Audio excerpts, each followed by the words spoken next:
Ma'am ने यही बोला था कि एनसीईआरटी लेना भी जरूरी है और रेफरेंस बुक लेना भी जरूरी है। तो क्या आप भी इसी समस्या से, इसी प्रॉब्लम से गुजर रहे हैं? कौन से फैक्टर्स में एनसीईआरटी बेटर है, कौन से फैक्टर्स में रेफरेंस बुक्स अच्छी हैं? पर जैसे जैसे हम बड़े होते गए ना यार, हम 11th एंड 12th में जब आए तो बहुत सारे ऐसे सोर्सेज ने अफवाह फैलानी शुरू करी कि हमें बहुत सारी रेफरेंस बुक्स की जरूरत पड़ेगी, सिर्फ एनसीईआरटी से कुछ भी नहीं बनेगा। तो यार एक्चुअल ट्रुथ क्या है? एक्चुअली क्या हमें एनसीईआरटी के साथ रेफरेंस बुक्स को फॉलो करना पड़ता है? देयर आर फ्यू फैक्टर्स बेटा जिसपे हम ये डिसाइड करेंगे कि एनसीईआरटी बेटर है या रेफरेंस बुक बेटर होती है।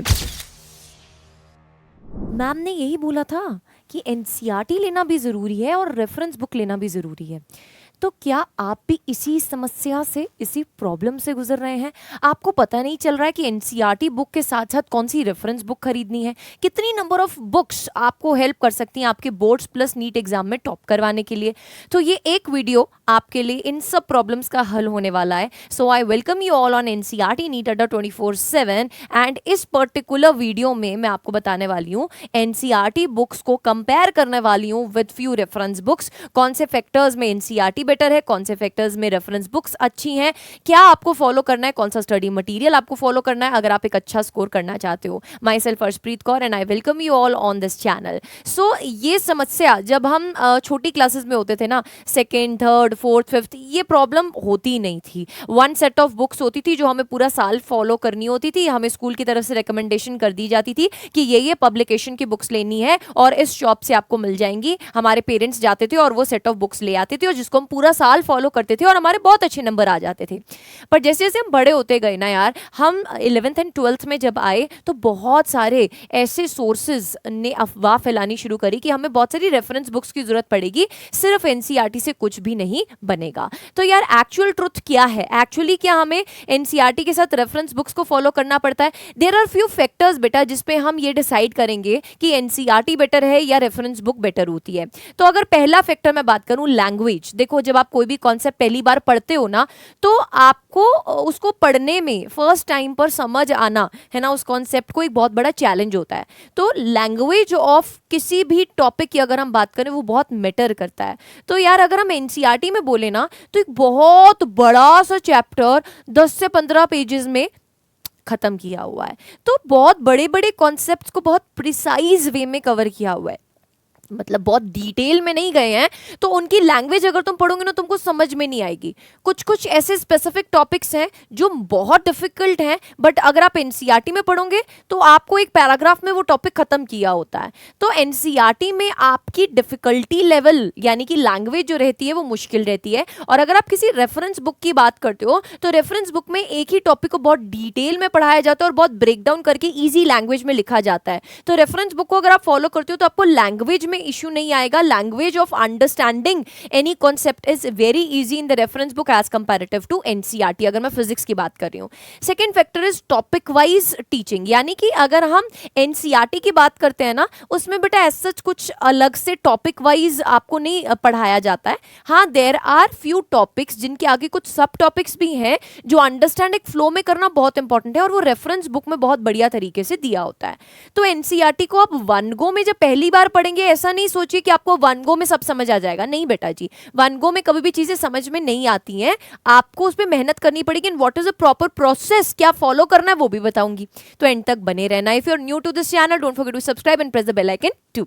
तो अब अगर नॉलेज की बात करते हैं, एनसीईआरटी में बेटा देयर इज पर्टिकुलर, अगर मैं एक टॉपिक की बात करूं, अगर मैं इलेक्ट्रिक फ्लक्स की ही बात कर रही हूं, तो बहुत पर्टिकुलरली एक पैराग्राफ में इलेक्ट्रिक फ्लक्स सीमित है। There is very limited knowledge which you get from NCERT.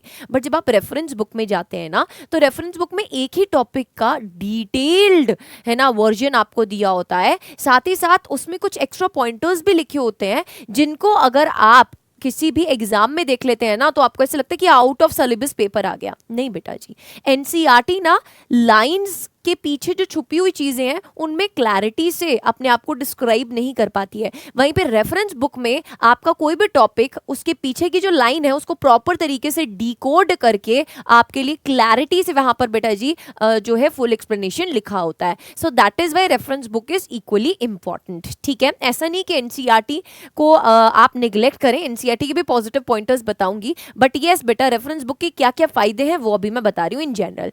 अब अप टू डेट की अगर मैं बात करूं तो बेटा एनसीईआरटी में ना जो अमेंडमेंट्स हैं, जो चेंजेस हैं वो इतनी फ्रीक्वेंट नहीं होती हैं। ठीक है, अभी रिसेंटली बायो की एनसीईआरटी में देयर वर चेंजेस, बट अगर आप उसको बोलो कि हमें पूरा साल जो है वो जूझना पड़ता है वही कॉन्सेप्ट्स के साथ, वही टॉपिक्स के साथ, लास्ट में होता है बेटा कभी कभी आते आते बोले कि यार ये चीज अपडेट हो रही है, तो वो प्रॉपर एक तरीका है ना दिमाग में सेट हो जाता है बेटा जब हम शुरू से वही चीज पढ़ते आ रहे होते हैं, और साल के एंड में अगर हमें कुछ चेंज करने के लिए बोले जाता है ना हम उसको एक्सेप्ट नहीं कर पाते हैं। तो अगर आप वहीं पे रेफरेंस बुक फॉलो करते हो ना तो वो अप टू डेटेड होती हैं। ऐसा नहीं है कि रेफरेंस बुक में अगर कुछ चेंज होता है तो उसको नहीं किया जाता है, वो अप टू डेट होती है। एनसीईआरटी में चेंजेस होने में टाइम लगता है। ठीक है, इट टेक्स टाइम, क्योंकि रेफरेंस बुक एक पर्टिकुलर ऑथर की है ना, उसमें चेंजेस जो हैं वो ज़्यादा फ्रीक्वेंट होते हैं और ज़्यादा अप टू डेट होती है एज कंपेरेटिव टू एनसीईआरटी। अब फ्यू एनसीईआरटी के बेटा मैं आपको स्ट्रेंथ्स बताने वाली हूँ जिसको सुनकर आपको ऐसा लगेगा दैट यस मैम हमें एनसीईआरटी फॉलो करना चाहिए। अब एनसीईआरटी ना कोर कंसेप्चुअल क्लैरिटी पे काम करती है। अगर आप बायोलॉजी के एनसीईआरटी की बात कर रहे हैं तो that is very important for your need. अगर मैं फिजिक्स की एनसीईआरटी की बात कर रही हूँ, आपको उसको रीड करने का तरीका आना चाहिए बेटा। सबसे पहली बात, सिर्फ एनसीईआरटी रीडिंग से कुछ नहीं होगा। एनसीईआरटी रीडिंग कैसे करनी है वो आनी चाहिए, कब करनी है वो आनी चाहिए, कितना फ्रीक्वेंट करनी है वो आनी चाहिए, और करने के बाद उसको रिवाइज कैसे करना है वो आना चाहिए, और उसमें से क्वेश्चंस बनाने आने चाहिए। सो ये पांचों चीज़ों में मैं आपकी हेल्प करने वाली हूँ on this channel. So make sure that बेटा आप एनसीईआरटी नीट अड्डा 24/7 चैनल के साथ जुड़ रहे हैं, बिकॉज इन सारे प्रोसेसेस में आपकी फिजिक्स का और मैम आपके साथ खड़ी है। हम प्रॉपर तरीके से एनसीईआरटी को डिकोड करेंगे बेटा। बहुत जल्दी ही मैं एक शॉर्ट सीरीज भी प्लान कर रही हूँ जिसमें मैं एनसीईआरटी की लाइन बाय लाइन डिकोड करते हुए आपको बताने वाली हूँ। ठीक है, सो जुड़े रहना बस। अब अगर हम एनसीईआरटी की बात कर रहे हैं बेटा, उसको किस तरीके से डिकोड करना है वो एक कला है, वो सबको नहीं आती है, बट यस मैं आपको सिखा दूंगी वो चीज। तो वो इंपॉर्टेंट रहता है एनसीईआरटी की हर एक लाइन में से कैसे क्वेश्चन बनाना है, कैसे क्वेश्चन फ्रेम होगा। एनसीईआरटी की एक्सरसाइजेस एग्जाम्पलर्स में से देखा गया है बहुत बार सीधे सीधे डायरेक्ट क्वेश्चन पूछे गए हैं। अगर आप नीट 2025 का भी पेपर देखोगे, मैंने एक पूरा डिटेल एनालिसिस किया था जिसमें मैं हर सवाल की जड़ तक पहुंची थी और मैंने आपको बताया था what was the source of that particular question. उसका लिंक मैं यहाँ पर लगवा रही हूँ आपके लिए, आप उस वीडियो को जाकर जरूर से देख लीजिएगा। उसमें मैंने आपको बताया है बेटा कौन कौन से क्वेश्चन डायरेक्ट एनसीईआरटी में से पूछे गए हैं। सो आप एनसीईआरटी को अंडर एस्टिमेट मत कीजिए। ठीक है, देन एनसीईआरटी का जो सिलेबस है ना वो नीट और जेई वालों के लिए है ना सही रहता है फॉलो करना। अगर मैं बात करूं सीबीएसई के साथ भी एनसीईआरटी जो रहती है वो अलाइंड रहती है। हाँ, स्टेट बोर्ड्स वालों को दिक्कत होती है क्योंकि वो कोई और रेफरेंस बुक भी प्रेफर करते हैं साथ में फॉलो करवाना, बट ओवरऑल अगर हम सीबीएसई की बात करें, नीट की बात करें, जेई की बात करें, उसके लिए एनसीईआरटी इज बेसिकली द वो बोलो कि बहुत इंपॉर्टेंट सोर्स जिसके ऊपर आपका पूरा का पूरा बेटा बिल्डिंग खड़ा होने वाला है। तो दैट इज दैट नीव जो आपको मजबूत बनानी है। अब there are some limitations as well, because NCERT में क्वेश्चंस जो प्रैक्टिस करने वाले ना वो लिमिटेड है, टाइप्स बहुत कम है, सारे टाइप्स कवर नहीं होते हैं उसमें, and lack of advance problem solving. जैसे कि हमें पता है नीट में आपका जो क्वेश्चंस आए थे वो कुछ एडवांस लेवल के भी पूछे गए थे, तो एनसीईआरटी वहाँ लैग करता है, वहाँ एनसीईआरटी में इम्प्रोवाइजेशंस नहीं हो पा रही हैं। तो उसके लिए आपको क्या करना है, अगर मैं कुछ रेफरेंस बुक्स आपके साथ डिस्कस करूँ, जैसे कि पहली रेफरेंस बुक अगर मैं बात करूँ, concepts of physics by HC. Verma, ये आपने बुक बहुत बार सुनी भी होगी, जेई एस्पिरेंट्स इसको बहुत डायहार्टेडली फॉलो करते हैं। नीट में अभी तक ये बोला जाता था कि इसके एग्जांपल्स इंपॉर्टेंट है, एक्सरसाइजेस अगर आप नहीं भी करेंगे तो भी चलेगा, बट अब मैं ये बोलूंगी आपको कि अभी जो साल शुरू हुआ है, आपके पास पूरा साल पड़ा है बेटा, आप concepts of physics by HC. Verma book को शुरू करो प्रैक्टिस करना, बिकॉज ये बुक फोकस करती है in enhancing your conceptual understanding and offers a variety of problem to practice. बहुत सारे वेराइटी ऑफ क्वेश्चन जिसमें प्रैक्टिस के लिए आपको मिलेंगे of course it is a high level book जो एनसीईआरटी से तो बेटा काफ़ी ऊपर है, कॉन्सेप्ट की भी क्लैरिटी होगी और क्वेश्चंस भी आपको मिल रहे होंगे इसमें, ठीक है। अब क्वेश्चंस जो यहाँ पर मिल रहे हैं ना वो एप्लीकेशन सेंट्रिक हैं, यानी कि इसमें assertion, reason, numerical based types है ना, डिफरेंट टाइप के आपको क्वेश्चंस मिल रहे होंगे which helps you build your analytic thinking, ठीक है। आपके पास कोई नया टाइप का क्वेश्चन आ गया, आप उसके साथ कैसे डील करोगे पेपर में, है ना। तो जब आप वैरायटी ऑफ क्वेश्चंस कवर कर रहे होंगे with the proper set of books तो डेफिनेटली बेटा वो सब चीजें कवर हो जाएंगी, ठीक है। नेक्स्ट अगर मैं बात करूं डीसी पांडे, आपने नाम सुना होगा, this also is a book which provides you beta a lot of objective type questions and a specific set of students follow this DC Pandey book as well. अब लास्ट में मैं आपको कंक्लूजन भी दूंगी बेटा कि आपको कौन सा सेट ऑफ बुक्स बाय करना है, तो एंड तक जरूर से देखना, अभी कोई कंक्लूजन यहां से मत निकाल लेना इतनी वीडियो देखने के बाद, ठीक है। तो अभी हम सब बुक्स का पॉजिटिव्स मैं आपको बता रही हूँ कि क्या क्या इनके पॉजिटिव्स हैं, ठीक है। इसमें भी बेटा एप्लीकेशन सेंट्रिक क्वेश्चंस बहुत ज्यादा हैं तो आपको हेल्प करेंगे आपके टॉपिक को स्ट्रॉन्ग करने में। फिर अगर मैं प्रदीप फंडामेंटल फिजिक्स की बात करूं, ये प्रदीप फंडामेंटल बुक जो थी ना बेटा, ये अगर मैं अपने टाइम की बात करूं, क्लास 12th में थी जब मैं, तब से ये बुक के बारे में बहुत माना जाता है। ये मोर ऑफ थ्योरेटिकल कॉन्सेप्ट्स को बेटा क्लियर करने के लिए माना जाता है and comprehensive coverage of topic, किसी भी टॉपिक को आप बहुत डिटेल्ड में समझना चाहते हैं, कवर करना चाहते हैं, so this book is good for that, ठीक है। इसमें आपको नंबर ऑफ क्वेश्चंस जो रहेंगे as comparative to other books में अगर बोलूंगी तो as comparative to other books कम मिल रहे हैं, but good variety of questions are included in this book as well, but it is more oriented to theoretical concepts, ठीक है। तो अगर आप अपनी कॉन्सेप्ट्स को बहुत स्ट्रॉन्ग बनाना चाहते हैं so you can follow this book. Next is Modern's ABC book, detailed explanation and a wide range of questions for practice is included in this book and it is suitable for in depth study and board exam preparation. So Modern ABC की बात करें या प्रदीप्स की बात करें, they are good for your board exam preparation, but अगर मैं NEET exam की प्रिपरेशन की बात कर रही हूँ तो उसके लिए आपको वेराइटी ऑफ क्वेश्चंस प्रैक्टिस चाहिए, तो उसके लिए आप एचसी वर्मा को फॉलो कर सकते हैं, आप एररलेस फिजिक्स को फॉलो कर सकते हैं। इसमें बहुत ज्यादा वैरायटी ऑफ क्वेश्चंस बेटा कवर्ड हैं, different variety of questions covered हैं जो आपको यहां पर इस बुक में करने को मिलेंगे। So it is basically for those learners जिनको क्वेश्चन प्रैक्टिस करना अच्छा लगता है। अब मैं ऐसा बोलूंगी कि अच्छा लगता है का चॉइस नहीं है, वो करने पड़ेंगे आपको बेटा अगर आप सच में एक्चुअली फर्स्ट अटेम्प्ट में सिलेक्शन लेना चाहते हो। So definitely high practice learners के लिए एररलेस फिजिक्स जो है वो एक गुड सेट ऑफ बुक है, 11th एंड 12th दोनों की मिलती है, आप इसको फॉलो कर सकते हो, ठीक है। Beneficial for repeated revision and confidence building through rigorous testing, तो इसमें बहुत सारे वैरायटी ऑफ क्वेश्चंस है बेटा जो आप रेगुलर बेसिस में कर रहे हो, तो आपको एक कॉन्फिडेंस भी आएगा, बूस्टअप भी होगा, रिवीजन भी होगा अच्छा with the help of questions, ठीक है। So there are a lot of books जो मैंने आपके लिए यहाँ पर कंपेयर की हैं, बट मैं ये बोलना चाहूंगी there should be a study strategy जो आपको फॉलो करनी चाहिए। आपको एनसीईआरटी से बिगिन करना चाहिए, लाइव लेक्चर्स के बाद आप एनसीईआरटी को रीड करेंगे, सप्लीमेंट कीजिए उसको किसी एक रेफरेंस बुक के साथ, देन रेगुलर प्रैक्टिस कीजिए एंड देन मॉक टेस्ट लगाइए।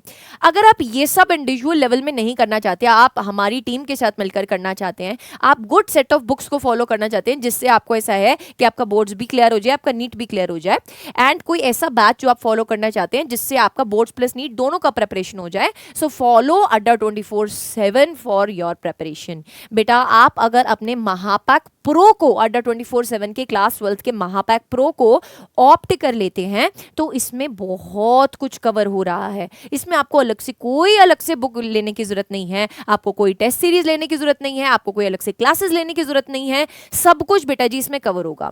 अब देखो यहाँ पे ध्यान से सुनना, इसमें टोटल ऑफ 17 बुक्स बेटा आपके घर पे डिलीवर होंगी, जिसमें से आपके पास 5 मॉड्यूल्स बायोलॉजी के, 3 मॉड्यूल्स केमिस्ट्री के, 3 मॉड्यूल्स फिजिक्स के, एक डीपीपी बुक, एक level up DPP book, 4 handwritten notes. ये set of 17 books class 12th वालों के लिए डिलीवर किए जाएंगे उनके घर पे। इसके अलावा आपको महापैक प्रो में बेटा हमारी लाइव क्लासेस का एक्सेस मिलेगा जिसमें हम क्लास 12th प्लस नीट की प्रिपरेशन करवा रहे हैं आपको।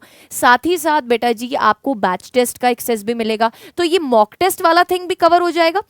रेगुलर प्रैक्टिस के लिए बेटा आपको डीपीपी बुक घर पे डिलीवर हो रही है, इनके सॉल्यूशंस, वीडियो सॉल्यूशंस भी मिल रहे हैं, रेगुलर टेस्ट भी चलते हैं, बैच टेस्ट भी चलते हैं। 1 जून को हम नेक्स्ट बैच टेस्ट है हमारा, ठीक है। तो ये सब चीजें बेटा everything is covered, recorded sessions भी कवर्ड है, एंड साथ ही साथ बेटा आपको हमारे ऐसे स्टूडेंट्स जो ऑलरेडी सिलेक्शन ले चुके हैं उनका मेंटरशिप भी मिलेगा। सो फॉर दैट बेटा आप हमारे नीट 2026 वन प्रो महापैक का पार्ट बन सकते हैं। अभी right now month end sale के कारण 44% off is going on. So if you want to enroll in this one pro महापैक, इसके अलावा आपको और कुछ लेने की जरूरत नहीं है बेटा जी। For that you can use the code Preet PREET। इससे आपको 44% का ऑफ तो मिलेगा ही। 17,856 का ये वन प्रो महापैक वाला बैच बोल लीजिए, एक ऑफरिंग बोल लीजिए, बिकॉज इसमें सब कुछ इंक्लूडेड है। Test, live classes, DPP, books, everything है ना। जैसे कि आप एडमिशन लेते हैं क्लास में तो आप एक सेट ऑफ है ना अमाउंट पे करते हैं जिसमें आपका एवरीथिंग इज कवर्ड। सो ये वो अमाउंट है बेटा 9,999। आफ्टर यूजिंग दिस कोड प्रीत आपको ये महापैक प्रो इतने का पड़ेगा। एंड मंथ एंड सेल के कारण इसका प्राइसेस डाउन है बेटा जी। जैसे ही मंथ खत्म होगा प्राइसेस फिर से इंक्रीज हो जाएंगे इसके। सो गो फॉर इट। एंड आप मेरी पर्सनल मेंटरशिप चाहते हैं, आप मेरे साथ पर्सनली कनेक्ट करना चाहते हैं, so use this code in use offers. आपको ऑफ तो मिलेगा ही मिलेगा, साथ में आपको पर्सनल मेंटरशिप भी मिल जाएगी। एंड उसके बाद बेटा आप मेरे साथ यहाँ arshpreet.singh@adda24/7.com पे स्क्रीनशॉट शेयर कर दीजिएगा बेटा फाइनल पेमेंट का, so that I can connect with you personally. ठीक है। नेक्स्ट अगर मैं बात करूं, आपको ऐसा लगता है मैम नो हमें बुक्स नहीं चाहिए, हमने बुक्स ऑलरेडी ले ली हैं, बट येस मैम हमें पढ़ना है आपके और आपकी टीम के साथ। साथ ही साथ मैम हमें एक लेवल अप बुक जो आप बोल रहे हो उसका मैम ई बुक फॉर्म दे दो, हम वहां से क्वेश्चन प्रैक्टिस कर लेंगे। तो ई बुक जो है बेटा मैं फिर से बोल रही हूँ वो डाउनलोड नहीं हो सकती है, वो ऐप में ही खुलेगी। बट येस डेफिनेटली बेटा that is helpful for you. Batch test इसमें इंक्लूडेड है। तो अगर आप अचीवर्स बैच में आते हैं, this is for your NEET 2026 and class 12th preparation. This batch is costing you only 3,110 rupees. Month end sale के कारण 44% ऑफ चल रहा है इस पर भी। सो बेटा using the code Preet PREET आप इस बैच को भी, जो कि अभी 5500 के अराउंड का है, 3,110 रुपीज में पा सकते हैं। इस बैच में आपको live classes, batch test, one level up book, e book जो है ये सब चीजें मिल रही हैं। ठीक है। आप फर्दर मेरे साथ पर्सनली कनेक्ट हो सकते हैं on this Telegram channel. You can scan and join this Telegram channel for my personal guidance. And अगर कुछ भी दिक्कत आती है तो आप मुझे मेल कर सकते हैं। सब्जेक्ट सेक्शन में जरूर से अपने मेल का क्या सब्जेक्ट है, आप किस लिए मेल कर रहे हैं वो जरूर से मेंशन करें विद योर नेम। सो इसी के साथ मैं बोलना चाहूंगी कि आप NCERT नीट अड्डा 24/7 चैनल को फॉलो करते रहें और आपके लिए हम इंटरेस्टिंग वीडियोस बनाते रहेंगे। Stay tune, don't forget to like the video and share the video with your schoolmates.